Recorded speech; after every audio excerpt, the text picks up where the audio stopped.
Right now, before a single dollar goes into real estate, there's something most people never hear until it's too late. Not from agents, not from online gurus, not even in the fine print. This hidden truth can turn a great deal into a financial nightmare. Deals that look perfect on paper, that seem safe, smart, and promising, can quietly drain your money, wreck your plans, and leave you stuck. It's not about the property. It's not about the price. It's about what you don't see coming. This is the part no one talks about, until it's already cost them everything. Mortgage rates are still too high to ignore. If you think real estate is a guaranteed win, it's time for a reality check. Right now, mortgage rates are at some of the highest levels we've seen in over a decade. As of June 2025, the average 30-year fixed mortgage rate in the United States is around 6.85% according to Freddie Mac. This is nearly double what buyers were paying just a few years ago when rates hovered around 3%. Even though agencies like Fannie Mae predict rates might fall slightly to around 6.1% by the end of 2025 and perhaps 5.8% in 2026, these reductions will be slow, not sudden. Investors hoping for a return to ultra-low rates should not hold their breath. Why does this matter so much? Because it directly affects how much you pay each month. If you take out a $300,000 mortgage at 7%, your monthly principal and interest payment is around $1,996. That same loan at 4% would cost you only $1,432, a difference of over $564, $560 per month. Over a 30-year term, that adds up to more than $200,000 in extra payments. That's not just expensive, it could completely change whether an investment property is profitable or not. Inventory is tight, and that's a problem for everyone. One of the side effects of high mortgage rates is what's known as the lock-in effect. Homeowners with low-rate mortgages don't want to give them up, so they're holding off on selling. As a result, housing inventory remains low, especially for entry-level homes. This keeps home prices higher than many people expected, even in a market with reduced buying power. So, if you're an investor hoping to find good deals, you're competing with regular buyers for a limited supply of homes. Less inventory also makes it harder to find fix and flip opportunities or reasonably priced rentals. And with prices not falling, you can't count on a big discount to make up for higher borrowing costs. Home prices aren't falling, but they're not booming either. While many people expected a housing crash after the rapid price run-up in 2020 to 2022, that crash hasn't happened. But don't assume prices are skyrocketing either. Zillow expects home prices to rise about 2.6% in 2025. Goldman Sachs predicts slightly higher growth of around 3.5%. Those numbers are far below the double-digit increases we saw during the pandemic housing frenzy. In real terms, adjusted for inflation, prices might even be flat or falling in some areas. That's not ideal for investors banking on appreciation.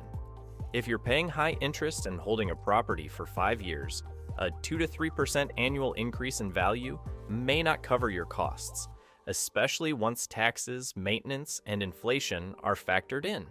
Rents are rising, but expenses are rising even faster. One area of opportunity for investors is rental housing. Demand for rentals is still strong, especially with so many people priced out of the buying market. Fannie Mae's data shows that more Americans now prefer renting, with about 35% of respondents saying they plan to rent long-term. But while rents are rising, so are your operating costs. According to Zillow, the average U.S. rent hit $1,980 in early 2025, a 3.5% increase from last year. Single-family home rentals are doing slightly better, averaging $2,189, a 4.3% jump. Some market analysts believe we could see 5 to 10% annual increases in rent in high-demand cities over the next few years. That sounds promising, but rising rents don't automatically mean rising profits. Insurance costs are becoming a hidden crisis. One of the biggest threats to real estate investors today isn't even being talked about enough, and that's property insurance. Over the past 2 years, insurance premiums have exploded across the country. In 2023, national insurance premiums rose by 20%, far outpacing general inflation. In some places like Florida, homeowners are paying over $6,000 a year just for coverage. That's more than double the national average. Why is this happening? Climate risks, hurricanes, wildfires, and floods are becoming more frequent and severe. Insurance companies are either raising rates dramatically or pulling out of risky areas altogether. In California and Florida, many insurers are canceling policies or refusing to write new ones. This makes it harder to protect your investment, and if you lose coverage, it may be impossible to refinance or sell the property. Even if your property hasn't had a claim, you could still face higher premiums. Climate change is now seen as a systemic financial risk, and insurers are pricing that into their policies across the board. This means your real estate costs may increase every year, no matter where you invest. Climate risk isn't just a buzzword anymore. Besides rising insurance premiums, climate change is also starting to directly affect property values.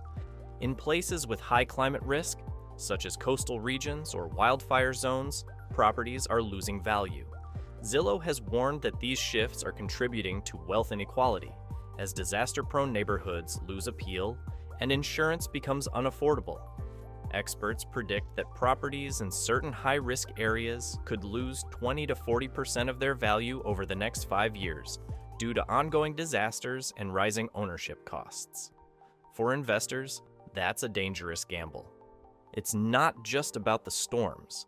It's about how local governments, insurers, and lenders respond.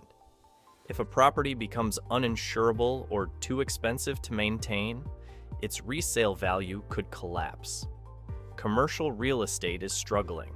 If you thought buying an office building or retail space might be safer than residential housing, think again.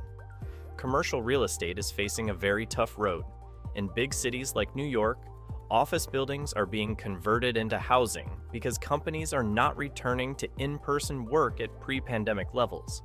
More than 16 million square feet of office space in New York alone is being taken off the market.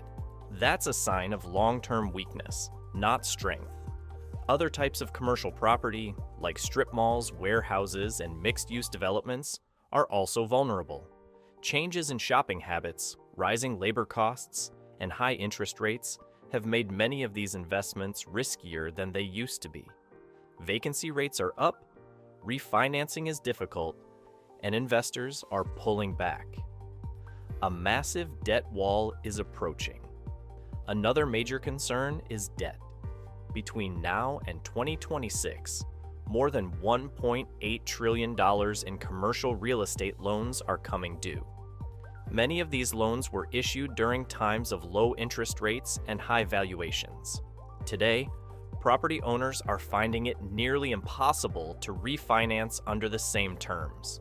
This looming refinancing cliff means some landlords may have to sell at a loss, accept worse loan terms, or even face foreclosure.